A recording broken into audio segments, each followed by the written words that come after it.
अस्सलाम वालेकुम दोस्तों, आज हम आए हुए हैं दातागंज बख्श शकर हजवेरी के पास के दरबार पर। आइए आपको भी दिखाते हैं, चलते हैं दरबार की तरफ, आप भी देखते रहिए। शुक्रिया। ख्वाजा कुतुब है झंडा उठाए, ख्वाजा कुतुब है झंडा। दोस्तों, अगर वीडियो पसंद आए तो इस वीडियो को शेयर ज़रूर करना और इस चैनल को सब्सक्राइब लाजमी करना। ख्वाजा मुईन है वजद में आए, ख्वाजा मुईन है वजद में आए। निजाम पिया और साहब इंशाल्लाह दरवाज़ा खुलता है तो हम अंदर से भी दीदार करवाएंगे।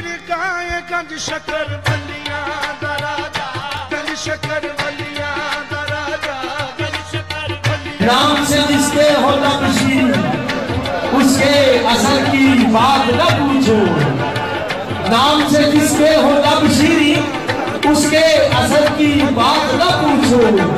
गंजे शकर तो फिर गंजे शकर है, गंजे शकर की बात न पूछो।